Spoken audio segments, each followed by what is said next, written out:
শুনেছি রাসূল সাল্লাল্লাহু আলাইহি ওয়াসাল্লামকেও নাকি ব্ল্যাক ম্যাজিক করা হয়েছিল, কালো জাদু করা হয়েছিল। তো আল্লাহ রাসূল তো সব কিছুর ঊর্ধ্বে, তিনি তো অনেক আমল করতেন, তাকে ব্ল্যাক ম্যাজিক কিভাবে করেছিল এ ব্যাপারে যদি একটু বলতেন। আসলে রাসূল আকরাম সাল্লাল্লাহু আলাইহি ওয়াসাল্লামকে কালো জাদু করেছিলেন ইয়াহুদীদের মিত্র বনু জুরাইক গোত্রের লাবিদ বিন আসাম নামক একজন মুনাফেক।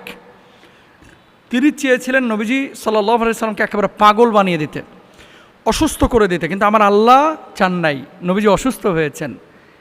কিন্তু আল্লাহ সুবহানাহু ওয়া তাআলা সূরা ফালাক নাস নাজিল করে আল্লাহ রাসূল সাল্লাল্লাহু আলাইহি ওয়াসাল্লামকে আবার সুস্থতা দিয়েছেন। কিভাবে জাদু করেছিলেন, এই ব্ল্যাক ম্যাজিক করেছিলেন কিভাবে? তিনি তার মেয়েদের মাধ্যমে জাদু করেন। কে? ওই যে লাবিদ বিন আসাম।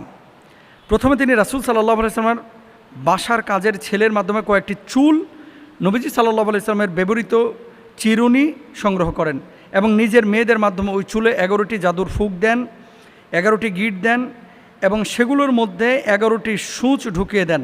তারপর চুল ও সূচ সমেত চিরুনিটি একটি খেজুরের শুকনা কাদির আবরণের মধ্যে ঢুকিয়ে জারওয়ান কূপের তলায় একটি বড় পাথরের নিচে চাপা দেন।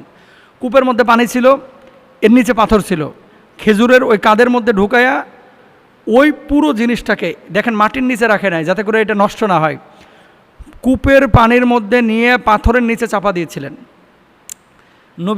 নবীজি সাল্লাল্লাহু আলাইহি ওয়াসাল্লাম একদিন দুই দিন না, কয়েক মাস অসুস্থ, সারাক্ষণ মাথা ব্যথা করত এবং কোনো কাজ করে তিনি আরাম পাইতেন না, অস্থির হয়ে যেতেন, প্রচণ্ড রকমের কষ্ট হচ্ছিল। ঠিক সেই মুহূর্তে জাদুর প্রভাবে নবীজি সাল্লাল্লাহু আলাইহি ওয়াসাল্লামের স্মৃতি মানে মস্তিষ্ক এলোমেলো হয়ে যাচ্ছিল। দেখেন কত বড় কথা। পরে আল্লাহ তাআলার পক্ষ থেকে জানিয়ে দেওয়া হয় কিভাবে। আয়েশা রাদিয়াল্লাহু তাআলা আনহা বলেন, একবার রাসূল সাল্লাল্লাহু আলাইহি ওয়াসাল্লামের উপর জাদু করা হয়। জাদুর প্রভাবে তার মনে হতো তিনি কোনো কাজ করেছেন অথবা তিনি করেননি। অবশেষে একদিন তিনি যখন আমার কাছে ছিলেন তখন তিনি আল্লাহর নিকট বারবার দোয়া করলেন। তারপর ঘুম থেকে জেগে বললেন, আয়েশা তুমি কি বুঝতে পেরেছ আমি যে বিষয় তার কাছে জানতে চেয়েছিলাম তিনি তা আমাকে জানিয়ে দিয়েছেন? আমি বললাম, ইয়া রাসূলুল্লাহ, সেটি কি? রাসূল সাল্লাল্লাহু আলাইহি ওয়াসাল্লাম বললেন, আমার নিকট দুইজন লোক এলেন, তাদের একজন আমার মাথার নিকট আরেকজন আমার পায়ের নিকটে বসলেন। তারপরে একজন অন্যজনকে জিজ্ঞাসা করলেন, এই লোকটির কী ব্যথা? তিনি উত্তর দিলেন, তাকে জাদু করা হয়েছে। প্রথমজন বললেন, কে তাকে জাদু করেছে? দ্বিতীয়জন বললেন, জুরাইক গোত্রের লাবিদ ইবনু আসাম নামক একজন ইয়াহুদি। এভাবে দীর্ঘ ঘটনা। তো এরপর রাসূল সাল্লাল্লাহু আলাইহি ওয়াসাল্লাম ওই কূপের মধ্যে, যেহেতু ওহী মারফত জানিয়ে দেওয়া হয়েছে, একজন সাহাবীকে পাঠাইলেন। কেউ বলছেন তিনি ছিলেন আলী রাদিয়াল্লাহু তাআলা আনহু। যাওয়ার পরে ওই পাথর তোলার পরে দেখলেন ঠিকই খেজুরের কাদের মধ্যে ওই যে চিরুনি, তারপর নবীজির চুল মোবারক, ওখানে 11টা গিট্টু দিয়ে তাবিজ কবজ করা হয়েছে, ব্ল্যাক ম্যাজিক করা হয়েছে।